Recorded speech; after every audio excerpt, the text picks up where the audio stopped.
Will this season be the best title race in the Premier League's history since 1992, of course, when the Premier League was formed?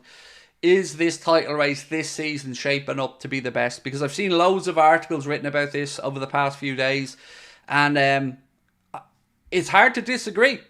You know, you look at it right now, and I'll get the league table up and I'll talk you through quite how close it is. You can see it on the screen there now as well, but I'll get it up for me so I can give you guys more context. Right now, between first place and fifth place in the league table, there's just 3 points.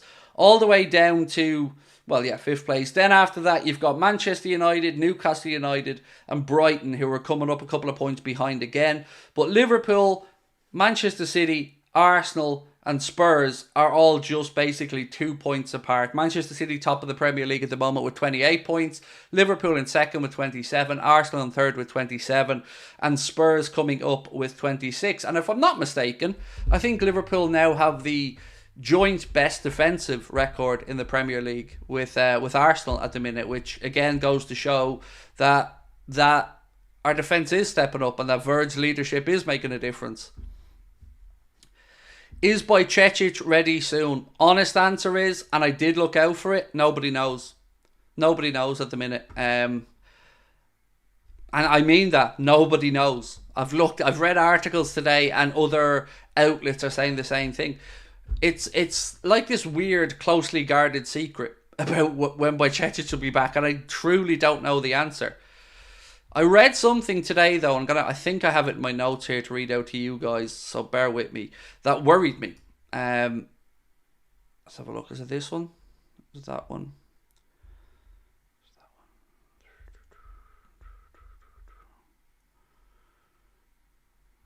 Okay, 1 sec. I'm just going through my notes just to make sure. No, I don't have it in my notes, but I kind of remember the gist of it.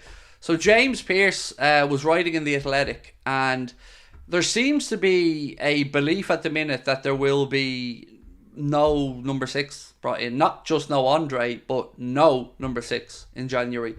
And I wanted to get your thoughts on it, because to me, it feels like another stupidly unnecessary roll of the dice. And I've got to be honest with you, any roll of the dice Liverpool Football Club have taken in recent history with regards to not filling a position has backfired massively and cost us. Now, I started off this little segment by saying to you guys, do you think this is going to be the closest Premier League title race in history? And it looks like so far most of you guys are saying yes, about 72% of the vote so far.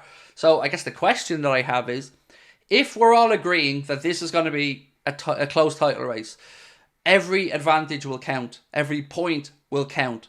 And Liverpool cannot roll the dice, in my opinion, in January by not bringing in a number 6. Yes, you can talk about slight improvements in Endo. Yes, we all believe strongly in Stefan Bajcetic, but we still need one. We need one. We do. And we can't afford to take a gamble. If we lose the league by a point or two because of, let's say, that stupid draw at Luton, or another silly drop points away from home somewhere because of a lack of a defensive shield for the sake of €35 million, which is what it would cost to buy Andre, it feels nobody's learning their lessons at the club. And sometimes it's that stubbornness that drives me demented. And I'm sure a lot of you guys feel the same. Craig, who would you want as a number 6? Look, the Andre stuff works. You know, think of Andre like a Thiago-esque number 6. A bit more of a playmaker.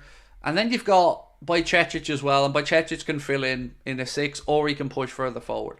So I'm all for not spending 100 million quid on a defensive midfielder. I'm okay with that. But €35 million, about £28 million, to solve a problem, it just feels like we should do it. We should do it, because if we don't sign him, a Premier League rival looks very likely to sign him and strengthen their team. And you're talking about Arsenal then maybe strengthening to bring in him to play alongside Declan Rice if they move on Thomas Partey, or Fulham to bring him in to replace João Palhinha. Liverpool should be doing it for 2 reasons. 1, we need it, and 2, it'll stop them going elsewhere as well. Now, I'm not saying you sign players to stop them going elsewhere. We leave that to Manchester United. But what we should do is make sure that we are fully stocked up for the season. It just seems common sense.